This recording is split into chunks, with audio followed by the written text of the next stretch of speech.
On est rendu à observer le Notre Père dans les chapitres 6 et 7 de façon plus approfondie. Et vous allez voir, c'est incroyable qu'après que Jésus ait donné sa prière, là, les éléments dans la suite du chapitre 6 et dans le chapitre 7 reprennent presque chacune des 6 requêtes du Notre Père et les amplifient, les expliquent, les renforcent. Alors, c'est intéressant. Je n'avais jamais fait ces liens-là, mais c'est vraiment intéressant. Donc, ce ne sera pas le dernier enseignement là-dessus. Il va en avoir un ou deux après. Mais quand même, ça vaut la peine. Alors, voilà. Il y a 2 avertissements qu'on avait déjà vus ensemble. On va juste les repasser très rapidement. Le premier avertissement, avant que Jésus enseigne à ses disciples comment prier. Le premier avertissement de Jésus, c'est de pratiquer la justice dans le domaine de la piété. La piété, c'est-à-dire l'attachement à Dieu, les expressions tangibles de notre attachement à Dieu, non dans le but de bien paraître aux yeux des humains et de recevoir leur admiration. Ah, qu'ils sont spirituels, ces croyants! Mais de le faire dans le secret de nos cœurs, loin des regards, pour plaire à notre Père céleste, qui nous le rendra. Bien, il nous a déjà tellement tout donné. C'est quand même incroyable qu'il pense à nous récompenser pour les prières qu'on aura faites, les aumônes qu'on aura données, le jeûne qu'on aura pratiqué à l'occasion. C'est quand même incroyable, mais tu vois que la main de Dieu est toujours ouverte. Sa main est généreuse, ses bontés se renouvellent chaque matin, donc il faut comprendre ça. Donc Jésus dit, gardez-vous. Dans les versets précédents du Sermon sur la montagne, Jésus a adopté la formule « Il a été dit dans l'Ancien Testament, mais moi je vous dis ». Puis il nous a présenté la justice de Dieu dans toute sa beauté, dans toute sa splendeur. Et il a terminé le chapitre 5 en disant « Soyez donc parfaits comme votre Père céleste est parfait », c'est-à-dire soyez complets, parfaits dans le sens de qu'il ne vous manque rien dans le domaine spirituel. Ne soyez pas spirituel seulement dans certains domaines de votre vie, mais dans l'ensemble de votre vie. C'est ça que ça veut dire, la perfection biblique. Alors, Jésus commence par 2 avertissements. Le premier, gardez-vous de pratiquer votre justice devant les hommes. Puis là, il parle de quoi? Il parle d'aumône, il parle de prière, il parle de jeûne. Alors, la prière est associée à la justice. Nous, on pense à justice en termes de l'amour du prochain surtout. Mais ici, c'est la justice associée à ce que nous devons à Dieu. Nous sommes ses créatures et nous lui devons l'adoration. Nous lui devons la reconnaissance. Nous devons de l'aimer de tout notre cœur, de toute notre âme et de toute notre pensée. Les commandements envers Dieu font partie de la justice, ce n'est pas optionnel. Mais avec l'humanisme, on a mis tellement d'importance sur l'amour du prochain qu'on a oublié ce créneau de la justice qui concerne notre relation avec Dieu et notre intimité avec lui. Donc, j'aime l'association du mot justice avec l'aumône, la prière, le jeûne. Il y a un premier exemple qui est donné, c'est l'exemple de l'aumône. Lors donc que tu fais l'aumône, ne sonne pas de la trompette devant toi comme font les hypocrites dans les synagogues ou dans les rues, afin d'être glorifiés par les humains. Je vous le dis en vérité, ils reçoivent leur récompense. Mais quand tu fais l'aumône, que ta main gauche ne sache pas ce que fait ta droite, afin que ton aumône se fasse en secret, mais pas en secret complet, parce que ton Père qui est avec toi dans le lieu secret te le rendra. C'est-à-dire qu'il va te récompenser pour avoir fait l'aumône. Le terme aumône en grec, apparenté au terme miséricorde, désignait ce que les gens du peuple donnaient pour soutenir les pauvres au nom de Dieu. Mais l'idée ici est de ne pas le faire en cherchant à se faire remarquer pour être admiré par les humains, ni même en pensant que nous aurions fait là quelque chose d'exceptionnel, car Jésus ajoute au verset 3 que ta main gauche ne sache pas ce que fait ta droite. En d'autres mots, là, admettons que tu donnes une aumône, là, ben, elle ne regarde pas ta main là, en disant « Oh, ma main droite, il y a beaucoup d'argent dans cette main-là. Je vous donne pas mal d'argent aux pauvres quand même, mais Dieu va être fier de moi et tout. » Non, cherche pas à plaire aux hommes, cherche même pas à te plaire toi-même dans ton autosuffisance, puis en pensant que tu as fait quelque chose de merveilleux en donnant. Parce que dans le fond, quand tu y penses, tu soutiens les pauvres avec de l'argent que le Seigneur t'avait déjà confié. Puis il t'en avait donné plus que pour tes besoins, en moins que tu sois comme la pauvre veuve là, qui avait donné en aumône de son nécessaire, mais c'est assez rare. En général, on donne de notre superflu, et souvent même du superflu de notre superflu. Donc, on est loin du don sacrificiel. Alors, Dieu nous demande simplement de partager avec amour aux plus démunis une part de nos ressources. Et je pense qu'on ne devrait pas fermer notre cœur ni notre portefeuille aux gens qu'on rencontre et qui sont dans la misère. Puis je ne parle pas juste aux gens de la rue, je parle à des gens dans notre entourage là, qui ont peut-être perdu leur emploi, à d'autres pour qui c'est difficile et qui ont des besoins particuliers. Parce que ça plaît à Dieu qu'on prenne soin des pauvres, parce que lui-même se soucie des pauvres, des orphelins, des veuves qui sont démunis. Et tout le reste. Deuxième exemple, la prière. Exemple, où est-ce qu'il est mon deuxième exemple? Ah, attendez. Ah ben, le deuxième exemple n'est pas là. D'après moi, mes écritures sont trop grosses puis il est en dessous. Mais ce n'est pas grave. Deuxième exemple, la prière. Lorsque vous priez, ne soyez pas comme les hypocrites qui aiment à prier debout dans les synagogues et au coin des rues pour être vus des hommes. Je vous le dis en vérité, ils reçoivent leur récompense. Mais quand tu pries, entre dans ta chambre, ferme ta porte et prie ton Père qui est là dans le lieu secret, et ton Père qui voit dans le secret te le rendra. Ça, c'est un verset un petit peu difficile à comprendre pour nous parce que nous, on a presque honte de prier en public. Mais dans ce temps-là, les gens se faisaient une gloire de prier en public. C'était tout le contraire. Alors, Jésus dit, prie pas pour que les hommes te voient. Ils disent, ah, voyez cet homme fervent, à quel point il est spirituel. Oh, nous l'admirons. C'est pas ça. Cherche à plaire au Seigneur dans le secret de ton cœur. C'est ça le point. Qu'est-ce qui fait? En lisant ça, je me suis dit, qu'est-ce qui fait que nous tombions si souvent dans le piège de croire que de plaire aux humains et de chercher leur faveur va nous procurer plus de satisfaction que de plaire à notre Père céleste et de rechercher sa faveur? On dirait que naturellement, on cherche à plaire aux humains. Et pour plaire à Dieu dans le secret de notre cœur, il faut faire un effort. L'amour, pour ne pas dire l'admiration des humains, pour nous, est facilement gagné. Mais cet amour ou admiration est superficiel et de courte durée. Les humains ne t'aiment pas tant que ça. Ça, c'est la vérité. Nous, on aime. Moi, j'aime mon épouse m'aime, puis j'ai des frères et sœurs dans l'Église que j'aime beaucoup, mais on ne s'aime pas autant qu'on pense. Mais le Père, lui, nous aime d'un amour inconditionnel, éternel et profond.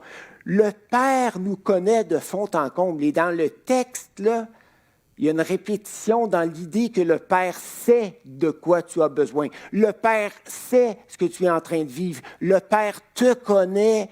Il te connaît de fond en comble et il connaît également tous les raccoins sombres de ton cœur que tu n'aurais pas de plaisir à dévoiler aux frères et sœurs et à bien des gens qui arrêteraient de t'aimer. Pas dans le sens qu'il y a des gros scandales dans ta vie. Les humains sont très peu tolérants. par rapport à l'imperfection des autres. Très peu tolérants, très prompts à juger, prompts à condamner, alors qu'eux-mêmes sont souvent remplis des mêmes raccoins sombres dans leur âme. Alors moi, je trouve ça extraordinaire d'avoir un Père céleste qui me voit à 100% tel que je suis et qui m'aime inconditionnellement, éternellement et profondément. Je trouve ça extraordinaire. Ça, c'est formidable. Notre Père, mon Papa qui m'aime, qui est aux cieux, qui est Dieu, qui est immense, qui est majestueux et tout le reste. Wow, c'est fantastique. Mais là, ce qui est spécial, c'est qu'on va avoir le Notre Père après ça. Hein, la prière comme telle. Mais après le Notre Père, là, je vous ai dit tout à l'heure que presque chaque requête est reprise dans les versets qui suivent, dans les paragraphes qui suivent. Puis je vais vous donner un exemple de ça, puis on verra ça la prochaine fois. On n'aura pas le temps aujourd'hui, mais comme il y a un troisième exemple qui est donné, le jeûne. Bien, dans le fond, Jésus avait déjà couvert ça dans les versets 1 à 6, mais il revient sur le même point après avoir terminé le Notre Père. Puis pourquoi est-ce qu'il revient sur ce point-là? Bien, je me suis dit, bon, ça doit être parce que c'est vraiment important. On veut tellement plaire aux humains. On veut tellement pas déplaire aux humains qu'on a de la difficulté à plaire à Dieu. Et souvent, on est tiraillé entre les deux, puis parfois, on pense qu'on peut plaire à 100% aux humains puis à 100% à Dieu, et c'est complètement faux. Et d'ailleurs, un petit peu plus loin, vous allez voir dans le chapitre 7 de Matthieu, Jésus dit, tu ne peux pas servir deux maîtres. Si ton maître, ce sont les humains, et que tu cherches à leur plaire dans l'ensemble de ta vie, et que tu cherches à plaire à Dieu en même temps, et que tu t'imagines que tu peux faire les deux, tu te trompes complètement, tu es aveuglé, la lumière qui est en toi est ténèbres, comme c'est dit dans le texte, tu ne pourras pas y arriver, tu ne pourras jamais y arriver. Et l'idée, ce n'est pas de déplaire aux humains, ce n'est pas de faire exprès pour être bête, pour être des croyants orgueilleux, qui se pensent supérieurs, qui finissent par être détestables là, par leurs attitudes. Pas ça du tout. Là. Mais même si tu t'efforces de les aimer et de leur plaire, tu n'arriveras jamais, jamais à plaire à Dieu et à plaire aux humains à 100%. C'est impossible. Et cela nous conduit à notre deuxième avertissement. Ce qui donne de la valeur à nos prières, c'est notre communion avec Dieu. Si tu n'as pas de communion avec Dieu, tu peux prier jour et nuit, mais tes prières n'ont pas grande valeur. Si tu pries d'un cœur sincère dans le désir de connaître Dieu comme Corneille le faisait, il est possible que Dieu entende tes prières et qu'il vienne à toi, mais il va t'amener à la conversion à Jésus-Christ pour que tu puisses être réconcilié avec lui.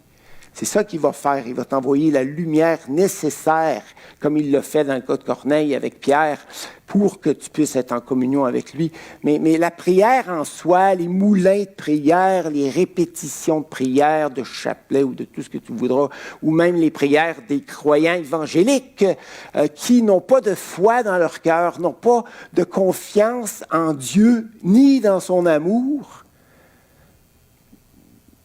ben, ça n'a pas grande valeur. En priant, ne multipliez pas les vaines paroles, les paroles vides, sans valeur, comme les païens qui s'imaginent qu'à force de paroles, ils seront exaucés. Ne leur ressemblez pas, ne leur ressemblez pas. Pourquoi? Ne leur ressemblez pas en quoi? Car votre Père sait de quoi vous avez besoin avant que vous le lui demandiez. Bien, ça me fait vraiment penser à Philippiens. Hein? Tu fais connaître tes besoins à Dieu en toutes choses, alors qu'il les connaît déjà. Mais il veut t'entendre, mais prie avec confiance. C'est mieux une prière de 3 minutes avec foi, dans l'amour de Dieu, qu'une prière de 3 heures faite avec incrédulité totale. On peut faire de la prière une idole. Je sais que ce n'est pas notre problème dans la culture moderne. Là. Peut-être dans la culture québécoise d'autrefois, là, ça pouvait être un danger, mais dans notre culture québécoise d'aujourd'hui, la prière, les gens n'aiment pas tellement ça. Donc, c'est un autre problème qu'on n'a pas vraiment à combattre de façon vive.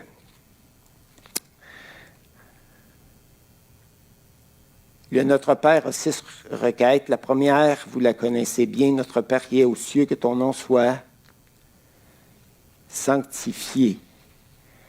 Et comme je vous l'ai déjà dit, le nom, c'est la personne. C'est la personne de Dieu elle-même dans son amour paternel incomparable et dans son infinie grandeur que Jésus nous appelle à sanctifier dans nos cœurs.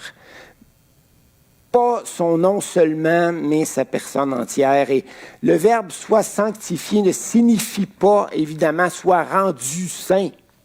Dieu est déjà 3 fois saint. Et que son nom soit sanctifié, ça veut dire de reconnaître sa sainteté et de le sanctifier dans nos cœurs. Dieu est unique, il est exceptionnel, il est saint. Dans Isaïe 40, versets 25 et 26, il est dit « À qui me comparerez-vous, dit l'Éternel, pour que je lui ressemble, dit le Saint, l'incomparable. Levez vos yeux en haut et regardez qui a créé ces choses, qui les fait marcher en ordre. Il les appelle toutes par leur nom. Par son grand pouvoir et par sa force puissante, il n'en est pas une qui fasse défaut. Et avec toutes les photos qu'on reçoit des télescopes ces jours-ci, je me dis, Dieu est incroyable. C'est incroyable. Il est grand, plus grand que l'univers, plus grand que tout ce que les télescopes humains verront jamais. Puis ce que les télescopes voient, c'est tellement une infime partie du firmament. C'est rien du tout. Rien du tout. Et pourtant, c'est dit, il a créé toutes choses. Il fait marcher en ordre les armées des cieux. Il les appelle toutes les planètes, toutes les étoiles, il les appelle toutes par leur nom. Il les connaît toutes. Par son grand pouvoir et par sa force puissante, il n'en est pas une qui fasse défaut. Il a tout mis ça en équilibre dans l'univers, là. Ça arrive qu'il y ait des collisions, mais tout ça est sous sa souveraineté. Pas une seule collision qui arrive dans l'univers sans que Dieu l'ait permis. Quelque chose, c'est quand tu penses à tout ça, là. Alors, sanctifier, ça veut dire quoi? 1 Pierre 3,15. Sanctifiez dans vos cœurs Christ le Seigneur. C'est ça, ça reprend la requête du Notre Père, que ton nom soit sanctifié. Sanctifiez dans vos cœurs Christ le Seigneur, étant toujours prêt à vous défendre avec douceur et respect devant quiconque vous demande raison de l'espérance qui est en vous. La meilleure façon de témoigner, c'est de sanctifier le Seigneur dans nos cœurs. Et qu'est-ce que ça veut dire? Sanctifier, ça veut dire mettre à part dans notre cœur. Mais sanctifier Dieu dans nos cœurs, ça veut dire lui donner une place de choix dans nos cœurs, le mettre à part comme quelqu'un d'extrêmement précieux dans nos cœurs, dans nos pensées, dans nos affections. Il y a beaucoup de choses dans mon cœur, beaucoup de personnes, il y a beaucoup de choses dont je m'occupe, mais toutes n'ont pas la même importance. Puis il y a des choses dans mon cœur qui ont beaucoup plus d'importance, puis il y en a qui ont beaucoup moins d'importance, et Dieu désire être important dans ton cœur, dans tes affections, dans tes discours. Dieu désire que tu sois fier de lui, que ta vie l'honore, que tes paroles l'honorent, que tes attitudes l'honorent, que tes réactions l'honorent, que tes choix, que tes décisions l'honorent également. Et quel serait le contraste d'être sanctifié? Si le Seigneur n'est pas sanctifié, honoré, élevé dans ton cœur, que sera-t-il? Abaissé, négligé ou ignoré, mis au rang des autres choses. Et il y aura des choses dans ton cœur qui vont être plus importantes, beaucoup plus importantes que Dieu, parce que tu vas parler de ces autres choses avec des yeux qui brillent, puis tu vas en parler à tout le monde que tu rencontres, puis tu vas être passionné pour ces choses-là. Puis quand tu vas te mettre à parler de Dieu, ben là, ça va devenir moche, ça va devenir quelque chose d'ordinaire. Ça devrait être le contraire. Quand tu parles des autres choses, ça devrait être ordinaire ou ordinaire plus, on va dire. C'est des choses, parce qu'on a le droit quand même d'aimer des choses de la vie. Puis quand tu parles de Dieu, là, ça devrait être quelque chose de très spécial, quelque chose d'extraordinaire. C'est ça que ça veut dire, de sanctifier le Seigneur. Et moi, il y a un frère dans l'Église que j'aime beaucoup pour sa manière de parler de Dieu, et c'est Ronald Sloutier. À chaque fois qu'il vient en avant, puis qu'il nous parle de Dieu, je sens son immense respect pour Dieu, sa révérence pour le Seigneur. Il n'en parle pas comme quelque chose de banal, comme quelqu'un d'ordinaire, mais comme un Dieu qu'il aime et qu'il vénère, qu'il honore. Alors, quand on prie que le nom du Seigneur soit sanctifié, ça peut inclure que des non-croyants se convertissent à Jésus puis l'honorent. Le Père cherche des adorateurs, n'est-ce pas? Mais il faut commencer par le faire nous-mêmes, parce que si on n'est pas capable de le faire nous-mêmes, si on a honte de Dieu, si on a honte de parler du Père céleste,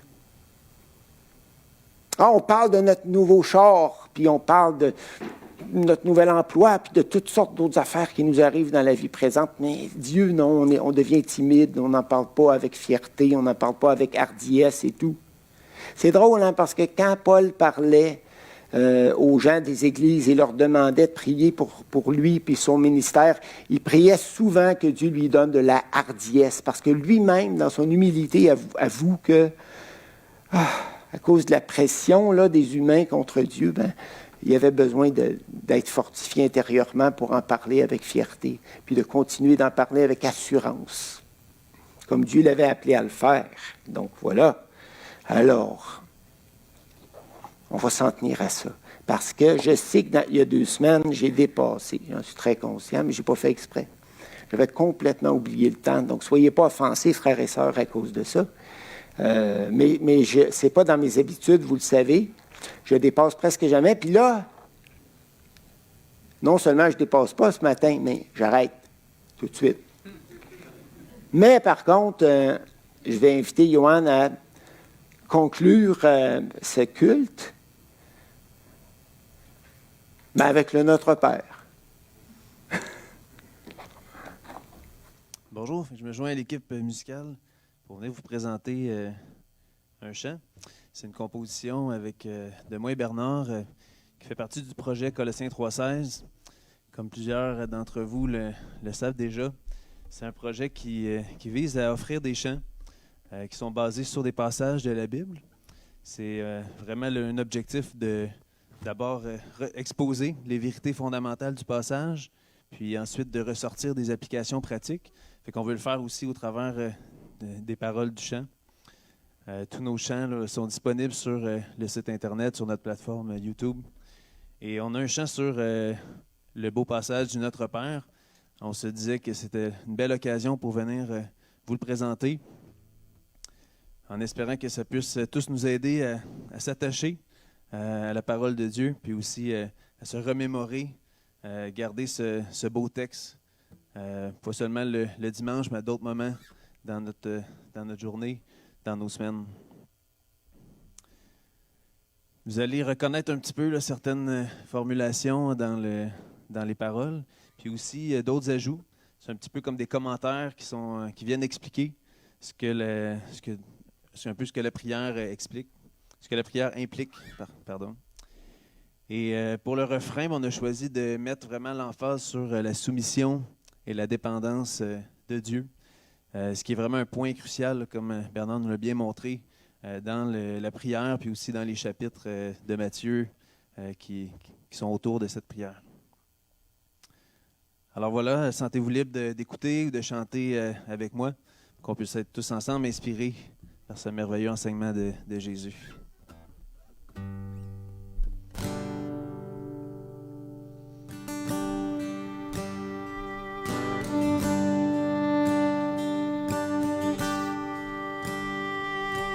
Notre Père, qui es aux cieux,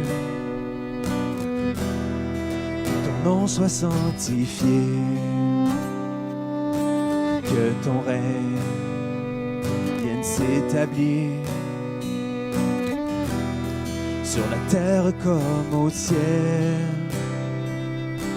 Que ta volonté soit connue de tous, qu'elle soit accomplie, honorée par tous. Donne-nous pour nos besoins le pain qui vient de ta main, nos offenses, pardonne-nous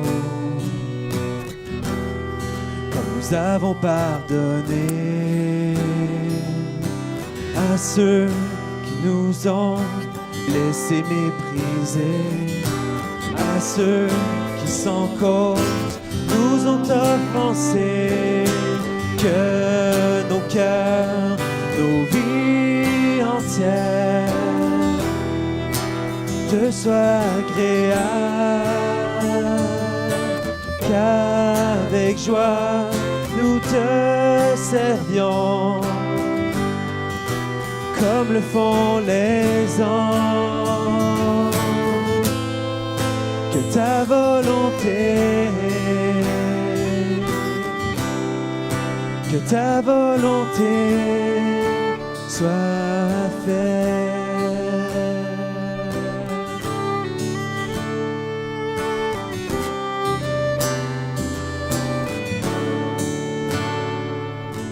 Garde-nous, délivre-nous des tentations du malin, qu'il ne puisse nous détourner de toi, le seul et vrai Dieu. À toi seul, soit notre allégeance. Pour toi seul, soit toutes nos louanges. Que nos cœurs, nos vies entières te soient agréables, qu'avec joie nous te servions comme le font les anges. Que ta volonté, que ta volonté soit faite.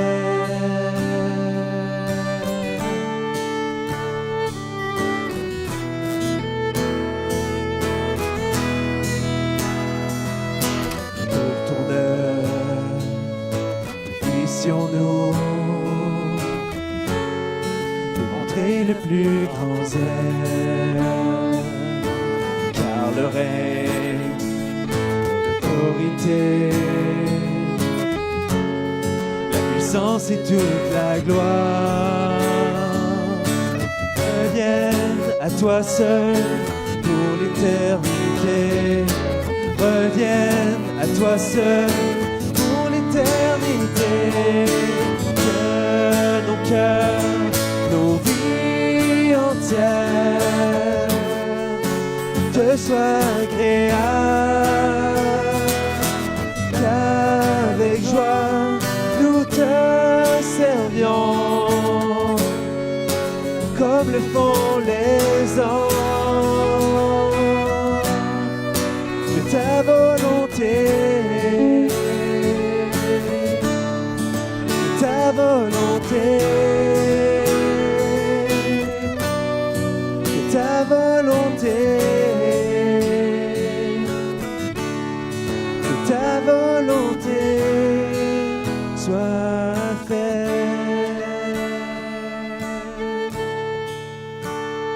Amen. Je pense qu'on peut reprendre ensemble le refrain, si vous voulez chanter avec moi. Que nos cœurs, nos vies entières te soient agréables, qu'avec joie nous te servions comme le font les anges. Que ta volonté, que ta volonté soit faite. Amen. Francis, voulais-tu revenir en avant? Bon, ben, sur cette belle prière, je vous souhaite bonne semaine à tous. Bye bye.